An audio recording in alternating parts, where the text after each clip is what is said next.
responsibility. "I didn't mean it like that," Lizzie said. "I just meant, well, you're as good as family, aren't you? We need as many people as possible to dilute the tension when Owen's around."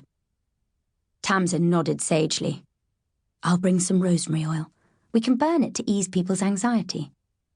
"Good idea," Lizzie said. She thought about Owen and couldn't help sighing. "What's up?" Lizzie shook her head. "It'll probably be fine," she said.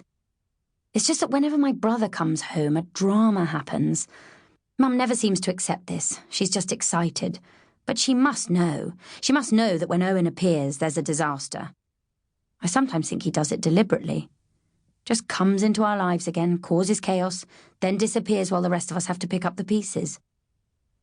Carefully, Tamsin said, "Well, it's been 10 years. Maybe things will be different this time." "Maybe," Lizzie said doubtfully. "He holds so many grudges. I don't know. Maybe he has reason to. Mum always says his anger is because of our father's death, but I'm sure that's not right. He's angry because of what happened with Nora Skelly." "He needs to let it go," Tamsin said. "Forgiving others is one of the most healing things a person can do for themselves. It releases all the built-up toxins." "Whatever you do, don't say that to him," Lizzie interrupted. "He'd have nothing positive to say, and my mother already worries that my yoga and meditation habits are just benign forms of insanity." It wasn't only her mother who thought that. Lizzie's entire family were alarmed by her. They thought of both meditation and yoga as the exclusive preserves of mad people and hippies, and saw the fact that Lizzie now practiced them as a sign that she was still barely keeping it together 6 years after her divorce. It didn't bother Lizzie too much. People were always alarmed by things they didn't understand. It was just the way the world worked. She wondered what they'd think if she told them about her plans to start a small business with Tamsin, helping people to meditate and protect themselves spiritually from others, and to connect with the earth as a form of healing. They'd probably laugh, at least until she started making money. Once there was money in a bank account, the whiff of madness around a project tended to disappear. Lizzie and Tamsin were excited about the business. They planned to run it from the conservatory.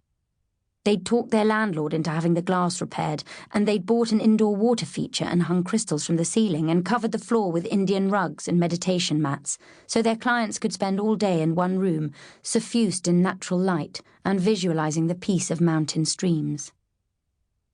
"Do you really think all this ancient wisdom works?" Bert asked her last time she saw him. "I mean, really?" "Yes, I do," Lizzie told him. She went no further than that. Tamsin would have tried to reason with him, to explain healing as a holistic process that needed to go deep within the body and spirit. But Lizzie knew there was no point. Bert divided the world into the rational and the irrational, and Lizzie, he'd decided, was irrational. No one needed to take much notice of anything she said. Her mother had a more important question. "You and Tamsin, are you just friends, or is there more to it than that?" Lizzie sighed. "I've explained this to you, Mum." "I know you have, but explain it again. She's your... what is she?" "She's my enduring feminine ally." "And what is that exactly?"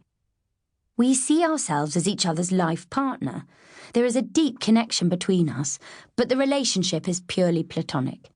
We've rejected traditional notions of romantic love and instead have come together to support each other, combine our finances and bring up our children together in a caring relationship. That is..." "So you're flatmates?" Bert said. "No, we're more than flatmates. We're family. We're committed." "But it's not like a marriage?" "No." "And you don't..." "No." Bert shook his head in bewilderment. "Okay," he said. "As long as you're happy." "I am happy," Lizzie told him. "Honestly, I know you think it's mad." "No one thinks that," her mother interjected. "But it's not mad.